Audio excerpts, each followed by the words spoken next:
The President of the United States, Donald Trump, has warned that ground operations and airstrikes could form part of a potential U.S. military action in the country. His comments follows Washington's decision to classify Nigeria as a country of particular concern over allegations of religious persecution and genocide against Christians. Now, but the claim of a Christian genocide is dividing opinions, as many Nigerians argue the violation of violence cuts across both Muslims and Christians, while others insist Christians are bore the greater toll, especially across the Middle Belton region.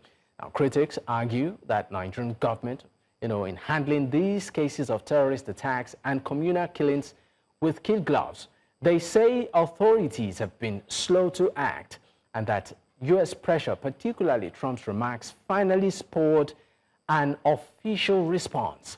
The big question remains, has the government done enough to tackle insecurity?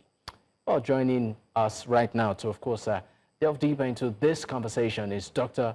Muhammad Suleiman, is the founding director of the Center for Alternative Politics and Security, West Africa. I also have Christopher Isike, is the director, Africa Center for Study of the U.S., University of Pretoria. Also have Reverend John Joseph Ayab, is the country director, the Global Peace Foundation, Nigeria, and Chuks Enwonwu is the former commissioner of police, Oyo State. Gentlemen, thank you for your time.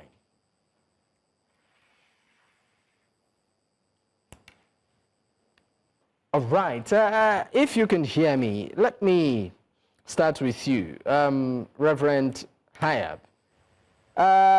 The word genocide and the fact that, the referral of by President Trump saying that this killing is targeted to a particular religious sect, the Christians.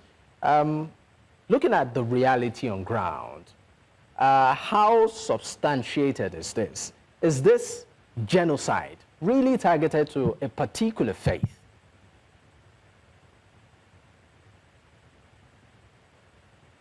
The question is for you, Reverend Ayab.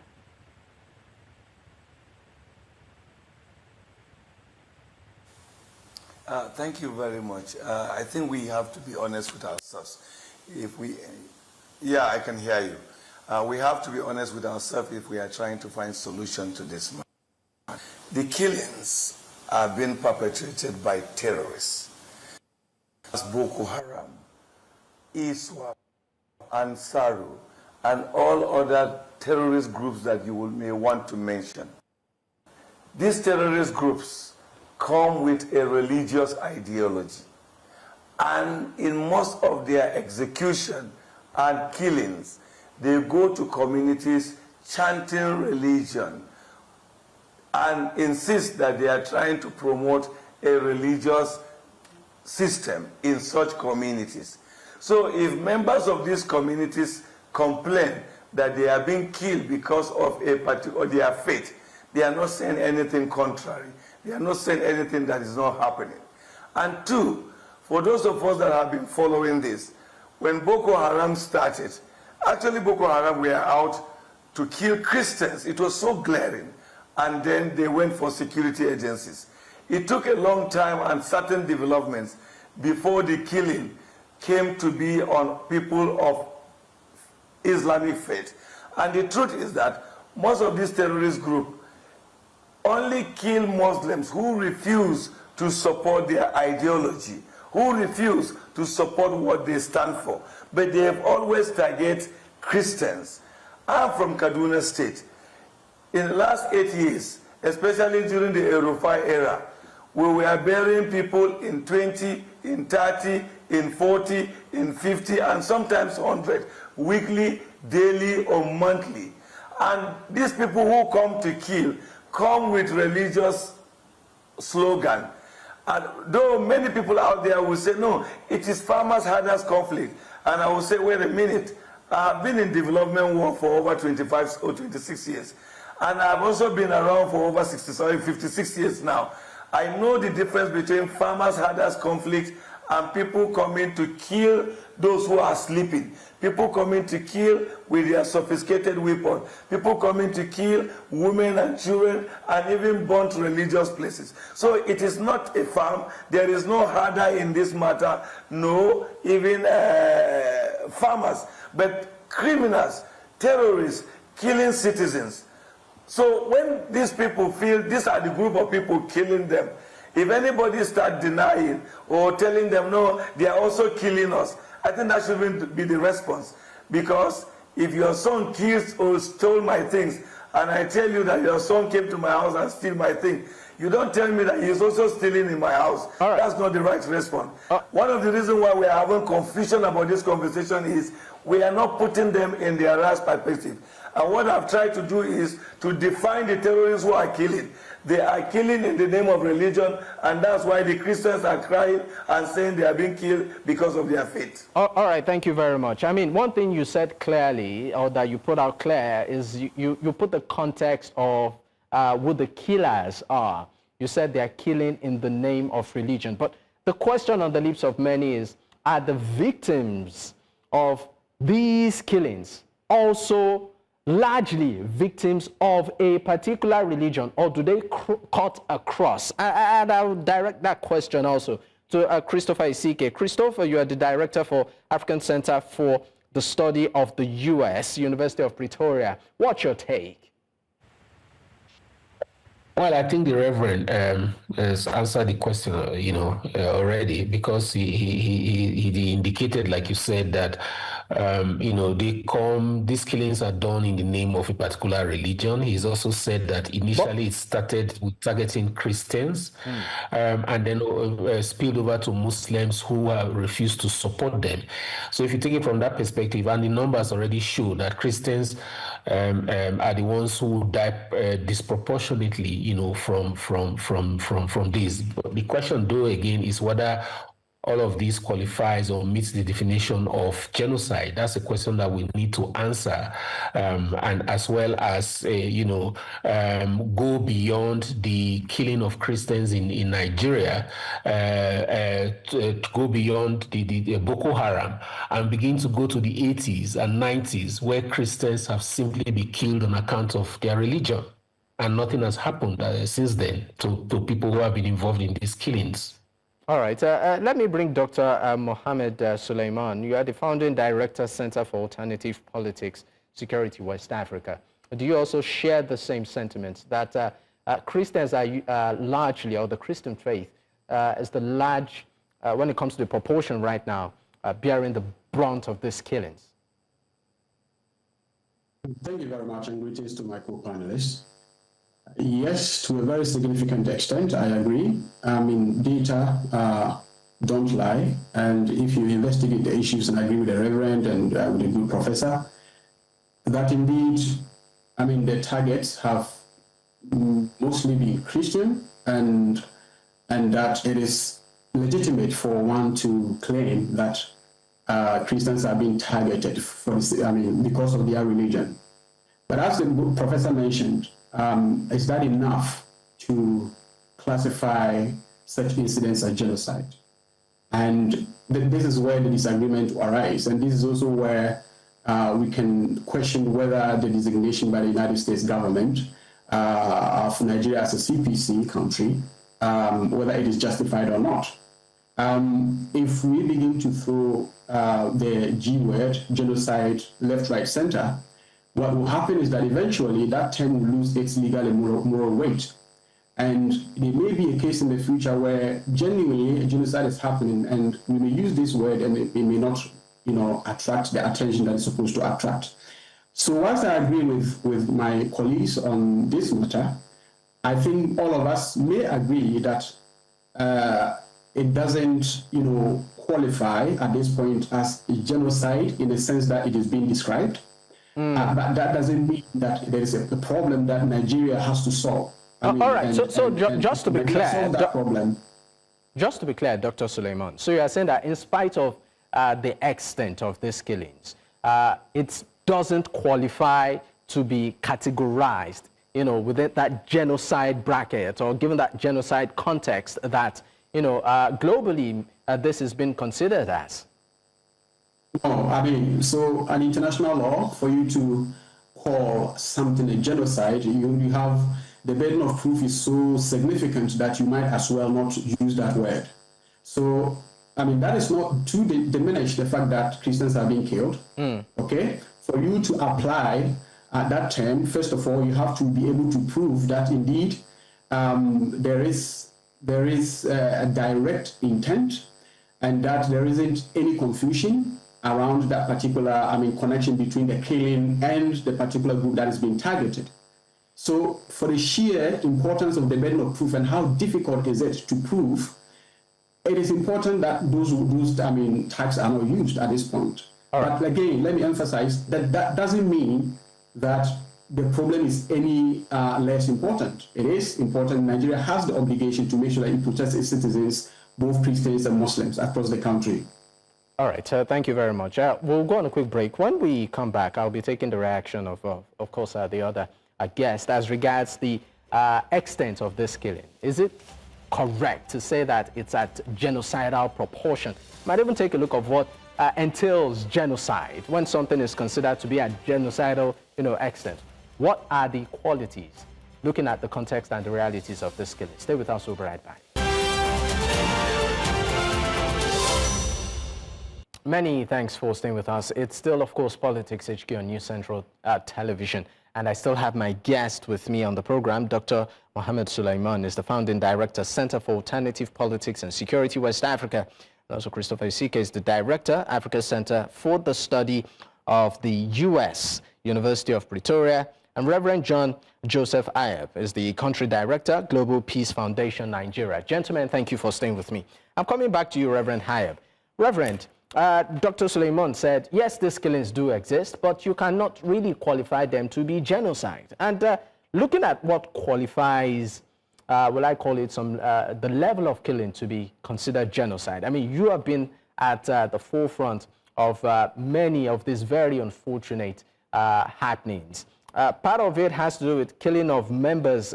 The definition that is, genocide is a deliberate and systematic destruction of a group of persons based on their nationality, ethnicity, race, or religion. It involves acts such as killing members of a group, causing serious bodily harm, imposing living conditions intended to destroy the group, preventing births within the group, forcibly transferring children from one group to another. Looking at the things you have seen, do some of these things I have highlighted, are they the reality of many of the scenarios that have happened?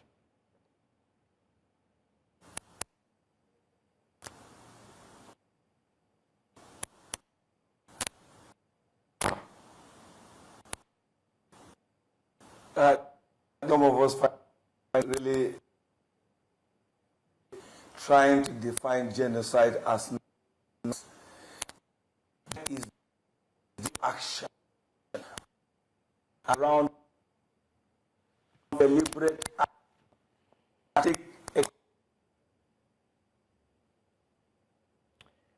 I think we're having a bit of difficulty trying to connect with Reverend Ayab. I'll direct the same question to Christopher Isike. Christopher, what's your take? Well, look, you've rightly defined genocide as was given by the United Nations, and you also listed the 5 categories of acts that constitute, transgressions based on the Convention on the Prevention and Punishment of Crimes of Genocide, right? The good thing here is that the Act does not say that all 5 categories must be met before you can qualify any one of them as genocide. In my view, there is the killing of members of a group, in Nigeria, a Christian group, causing serious bodily or mental harm to members of that group has been happening, and then deliberately inflicting conditions of life calculated to bring about the group's physical destruction. That has also been happening. The 2 that I'm not so sure, there's no real data on, is the imposing measures to prevent, births within that group. That has to be, something that will be done by a state or a government. That's not been happening to Christians in Nigeria. And then forcibly transferring children of the group to another group. That has also not happened. But the first three categories do meet the requirements for genocide.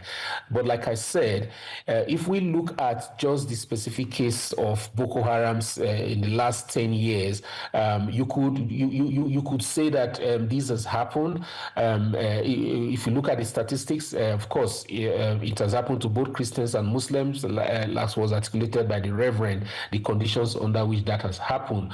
But the question here should also be whether, if there is genocide, if there is killing of Muslims, if there's causing of serious bodily and mental harm to Muslims, if there's deliberate infliction of conditions of life that are calculated to bring about physical destruction to Muslims, the fact that it is happening to Christians does not mean that we should also not see that there's genocide happening to Muslims. Because the minute we start tilting it to Christians alone, simply because the President of the United States has designated that to be happening in Nigeria, will make us lose the plot of also looking at whether this is happening to Muslims and whether we should not begin to think about broader causes of these, which can be governance failures, as we have seen in terms of the failure to actually address some of the causes of this crime and even prosecuting perpetrators. All right, thank you very much. Let's see if we can, of course, have Reverend back. Reverend, can you hear me?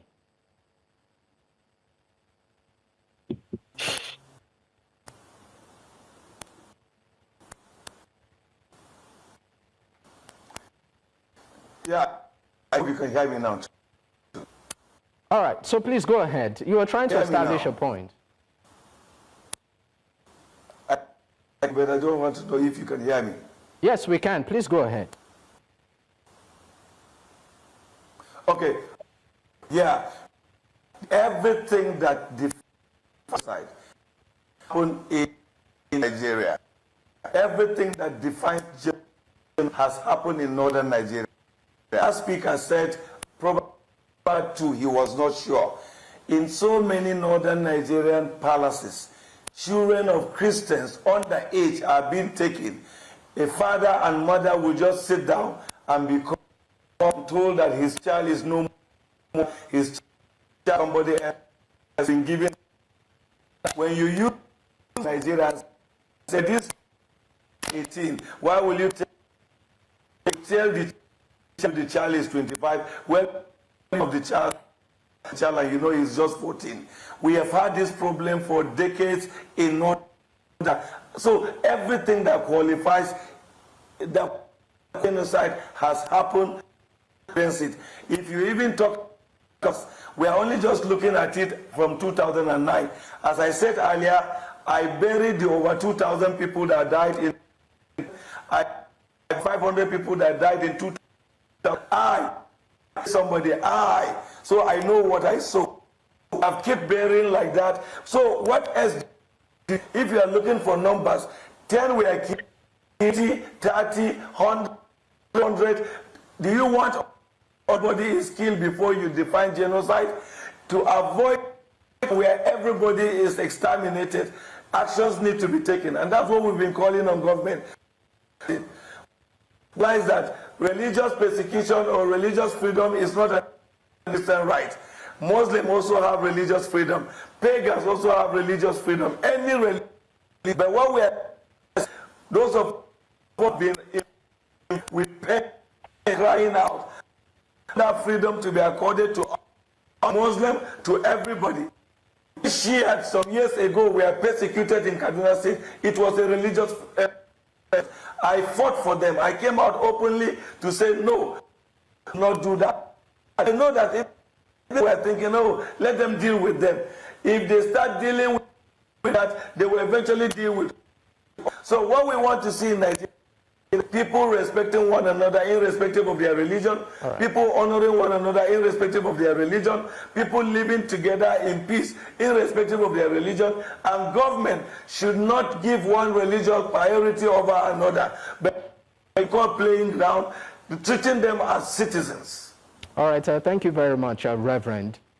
Let me come to you, Dr. Suleiman. Dr. Suleiman, you might want to react to some of the things that have been said, but my question to you is this. Let's look at this statement, by the U.S. president, which of course has started all of these reactions and conversation. The ripple effect of that statement he put out on social media, particularly on the international community, on international law, the fact that it said that it's considering launching attacks, on the country. Many are talking about the issue of sovereignty here. We have even seen a case where Chad seems to be shortening its border against Nigeria for security concerns. The ripple effect of this, and maybe if you feel that the U.S. president, in a way, did step out of line in some of the things he said. Very much, and briefly regarding what the previous panelists mentioned, it is important that we approach this very, very constructively, and not present it in a way that suggests that some human lives are much less important than others. All Nigerians deserve protection from their country, and one of the failures of the Nigerian state is that its citizens are left on their own to just defend themselves without presence of the country. That said, it is important, once again, to be very careful when throwing out that genocide word.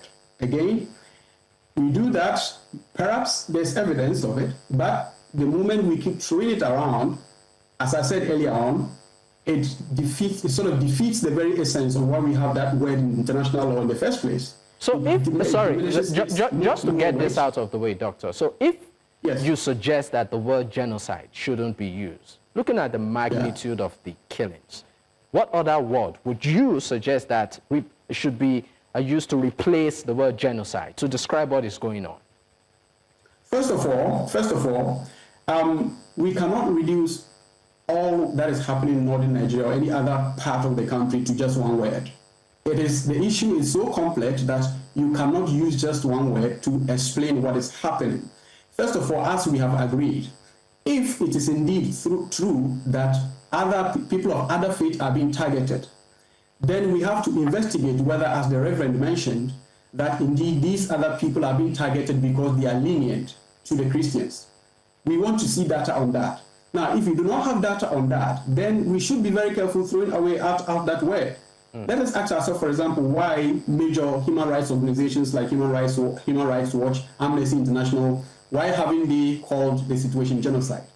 I think they are the elite human rights organizations that we have in the world, and indeed in northern Nigeria. Why haven't they called it genocide? There is a reason. It's not because they do not respect Christian lives. It's because that word is legally heavy, morally overbearing, and usage of it would require a lot of circumspection. Now, regarding the designation by Trump, if I may continue. Doctor, we'll come back to that, and of course, after this break. Do stay with us. We will be right back.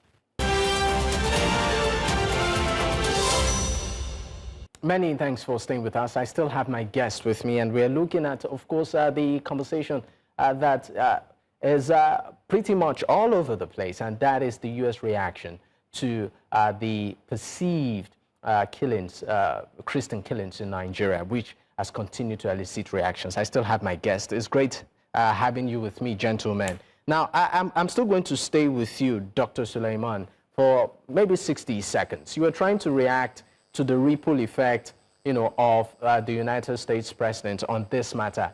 We've seen countries like Chad shut its border to Nigeria, raising security concerns. There are also questions around the legal and also global implication of statements like this on the sovereignty of the country itself. So what's your take, sir? First of all, concerns by the United States President and indeed Senator Ted Cruz are founded, it is important that there should be concerns regarding what's happening to citizens of Nigeria. But this statement, the declaration of Nigeria as a CPC country, for me, says more about the individuals involved in that designation than any coherent United States statement of policy. Ted Cruz is a senator whose popularity in his own state is waning, and he's considered one of the most partisan senators in the United States.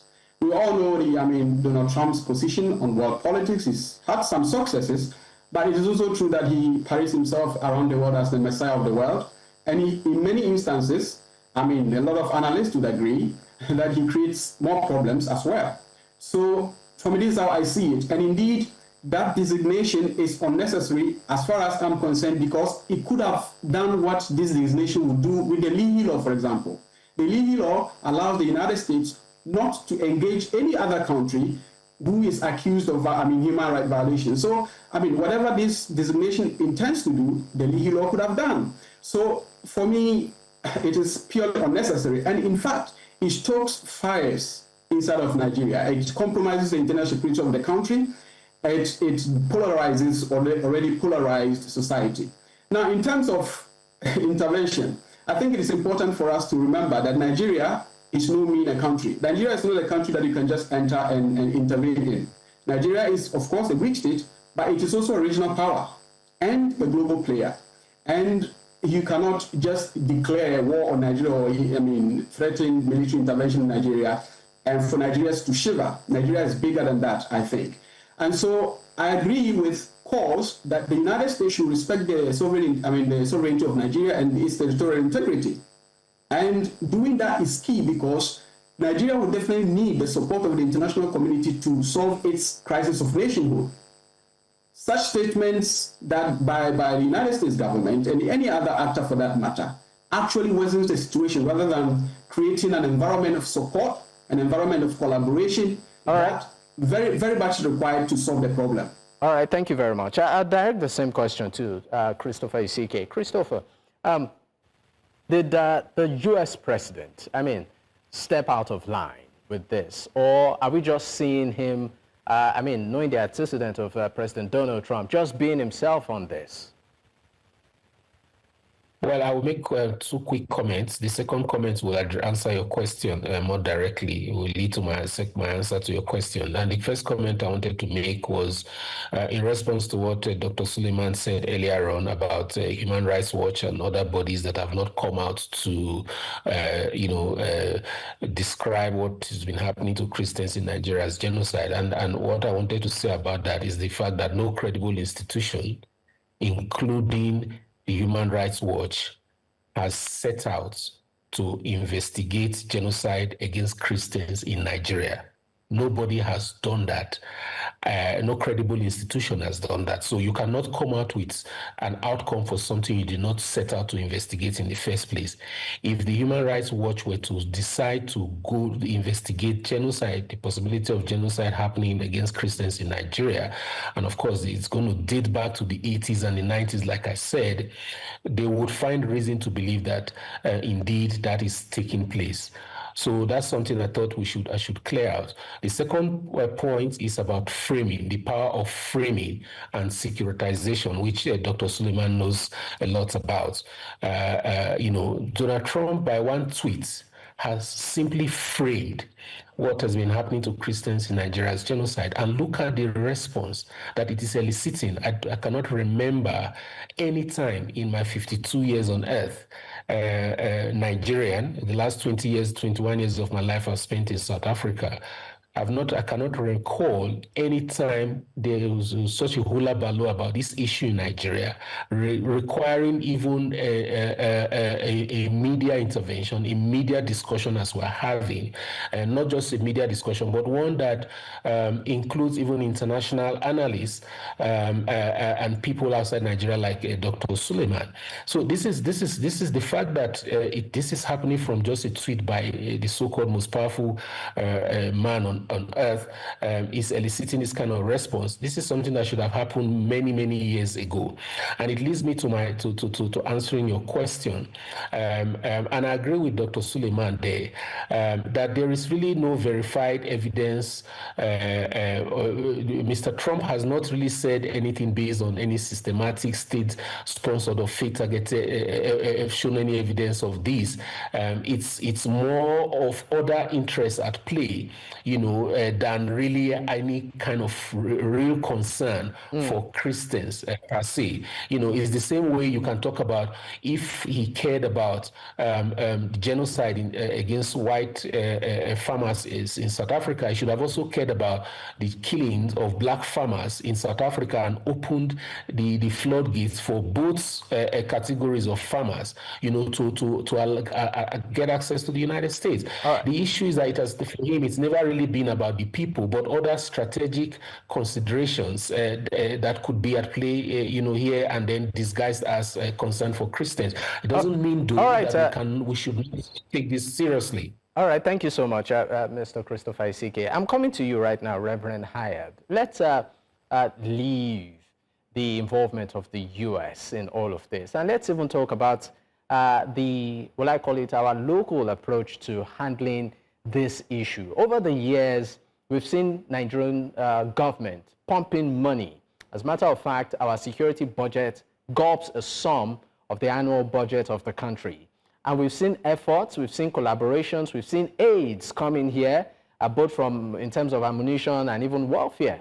And then we've also seen in recent times, change of service chiefs. One happened recently where, of course, we saw Mr. President, overhaul his entire security, almost all of his entire security apparatus. Now, for you, who most often than not, you're in the front line of all of this, does this boost in any way confidence? What have we been getting wrong?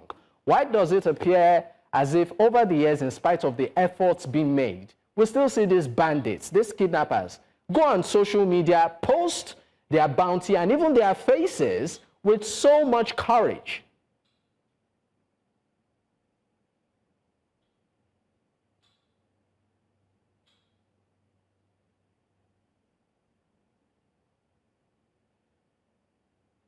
Yeah, thank you very much. I think one thing I must say, we have refused to acknowledge our real problem. We are treating a terrible ailment but using analgesic. Analgesic is just to give you some temporary release of pains, but there are certain bacteria that you can never treat them with analgesic. As I said, when you call the violence farmers herders, you completely get it wrong, because you are calling a very serious criminal offense happening to your citizens as if it is just a misunderstanding between two people. I can tell you without mixing words, in most of these crises that have happened, both the herders and the farmers are victims of the terrorists. But because we like calling it farmers herders, we never really have met who are perpetrating the evil. Neither have we taken war to those who are perpetrating the evil. We only talk to the victim, and at the end, nothing happened. I was in one of our very respected embassies recently, and I told the ambassador, I said, have you noticed that for over 2 decades, you have been sinking money to different NGOs to work in the area of conflict management, conflict mitigation, and you have nothing to show than reports and pictures, because they are not dealing with the real issue. They are not treating the real matter. They are hiding under farmers' herders while criminals are having a field day. If terrorists torment a nation, the government of the nation should go out and deal with terrorists. But the government seems to like the idea of farmers' herders so that they will relax and don't treat what exactly is the problem. The second aspect of it that I think I need to say in this my explanation, there is also an exaggeration and twisting of what Trump said. I have read all Trump tweets. There is nowhere Trump said he was going to invade Nigeria. He was going to come and fight Nigeria. He simply said get rid of the terrorists, or I can send my men to get rid of the terrorists. So if Trump is saying he's coming to get rid of the terrorists, and we are saying he's coming to fight us, we are talking about internal integrity. We are mixing up so many things. Unless we are admitting that we are the terrorists, and we are afraid if Trump and his men come, they will kill us. But I'm not a terrorist, so I'm not afraid of any terrorist attack by America. What we are saying is that our government have what it takes to also deal with terrorists, but let them admit that it is terrorism, it is evil, criminal, tormenting our nation, not hiding under farmers, herders, conflict. And I want to also go further to say something. You see, when you look at the patterns and the way this whole thing has been happening, there is a need for faith leaders to go beyond what we are doing now into a proper teaching of our young people and followers. They need to respect, appreciate, and honor every other identity that is not our identity.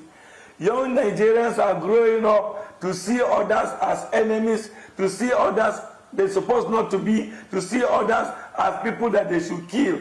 So when terrorists come to recruit, they are already prepared because they have already a mindset against some other people. So we must work hard to correct this, and then work as a government to ensure that we secure our country.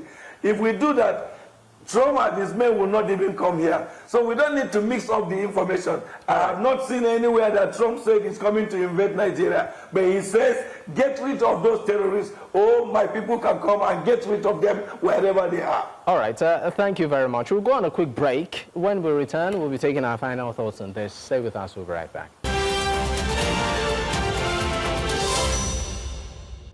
Many thanks for staying with us. I still have my guest with me. Now, of course, I'll be coming straight to you right now, Christopher Isike, a director for African Center for the Study of the U.S. University of Pretoria.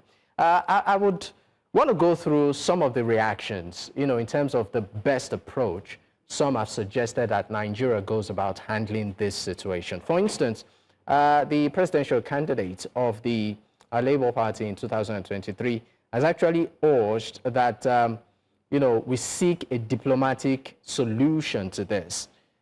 Sheikh Ahmed Gumi has also suggested that the president summons the U.S. ambassador and demands a retraction of the threat, in his words. And, a former minister, Femi Fani-Kayode, has also accused Trump of attempting to spark a religious war in the country. Now, my question to you is this. Looking at what we are in at the moment, how best do you suggest that the Nigerian government, particularly Mr. President, handles this situation? Well, look, the government gave a good response in my view, and which is that they welcome, I think that's the last statement, the last sentence in the statement, they welcome the support of the United States to help it fight the terrorist threat in Nigeria, which the Nigerian government has failed to do on its own in the last 10 years.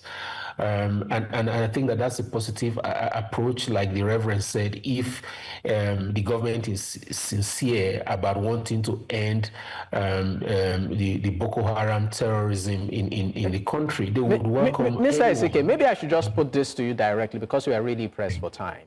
Do you think that Mr. President should have an immediate sit down with the President of the United States, given what we've seen with Trump and his meetings with other presidents, of the world, doing press conferences? Do you suggest that Mr. President has an immediate sit down with the President of the United States almost immediately? In 30 seconds, please. Yes, I think so. So what the strategy Trump uses is to do what he has done to Nigeria, and then that will browbeat the Nigerian president to score it to him, and then he can use the opportunity to fix him if at all he has anything to fix. That's why I talked earlier on about other geopolitical issues at play, considering that there are overtures made to Nigeria that the Nigerian government has refused, the American government or has been recalcitrant about yielding to. So this could be a ploy by the the Trump government, but at the same time, many Nigerians feel strongly about this issue, and that's why I was talking about securitization. The president of Nigeria can use this opportunity to make a representation on what the facts are, and of course also resolve to try and solve the problem, because indeed there is a problem. We cannot say because Trump said it and that Trump has ulterior motives, and therefore we should not fix a problem that has been existing for more than 50 years. All right, thank you very much. I'm coming to you right now, of course, Dr. Suleiman. Dr. Suleiman, before I let you go, we are seeing countries like Chad, for instance, shutting its border, citing security concerns as a fallout of the U.S. position on this matter. How do you think other countries in Africa, particularly our immediate neighbors, in the coming weeks will perceive us? 30 seconds. First of all, how other countries will perceive Nigeria will depend on their understanding of what this CPC designation actually means. As far as history is concerned of this CPC, I think there has been about 167 instances where it has been invoked. It is only, 90% of the time, it has not resulted in any tangible additional sanctions or anything like that. The only time that it has resulted in new sanctions has been in regards to Eritrea, 3 times. In other cases like Vietnam and Uzbekistan, there were some agreements, but there were not new sanctions added. So, to be honest, this designation should not be taken so serious that it sort of causes, ripple effects in the sub-region. So I think, if Chad is acting on the basis of this designation, I think it is more of an overstretch in this regard. And to be honest, it will not, affect Nigeria's reputation in the region because of the history of this CPC designation. There are much more biting things that the U.S. government could have done to cause Nigeria to do what it's supposed to do. Now, to finish off, let me say that having said all these things, and I agree with the good professor that this is an opportunity for Nigeria to take these issues more serious than it has already done. And this maybe should be what we should benefit from this whole discourse. But as to whether this designation should be taken too serious as to cause Nigeria to panic, I honestly don't think so. All right. So basically what you are saying is that Nigeria should not go overboard, on this matter. We should maybe just take it with a pinch of salt. Yeah, take it serious enough for you to consider the issue at hand a serious issue, serious, nationhood crisis issue. All right. But, looking at the history, this shouldn't be something that, should cause the Nigerian government to panic. That is what I'm trying to say. All right. Reverend, I'd like your final take on this and maybe reaction.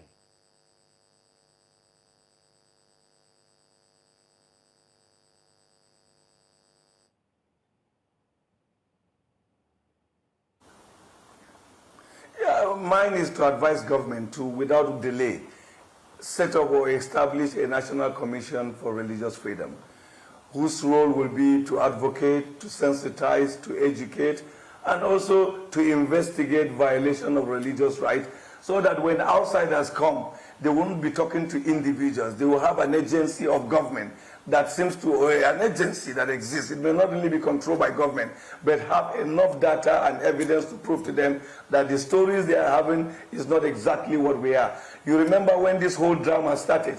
It started because a comedian stood up and said that over 100,000 Christians have been killed, and another person said, no, there are over 500,000, which was actually an exaggeration. But killings have happened. So we will be able to put our record clear, and we will no longer be rushing and running to defend ourselves, but the records will be there. And there will be synergy. There will be understanding between civil society, government, and religious organizations in addressing issues of religious violence or religious violation or issues of blasphemy and whatever that has given us this bad name. We can address this within a short time. The same American government will change their tune the moment they see that certain actions have been put in place. All right, gentlemen, thank you so much for your time. It's been a pleasure having this conversation.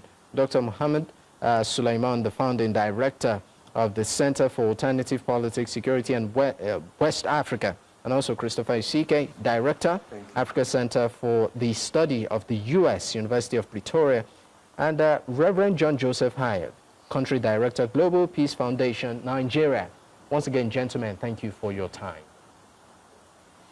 All right, this, of course, is where we close the curtains. In case you missed out, you can catch up on our YouTube platform. That's at News Central TV. You can also choose to follow us on social media. The handle is there on your screen. You can choose to follow me personally at Dakpo, at Digboyi. Until I come your way tomorrow, good night. Up next is Tonight.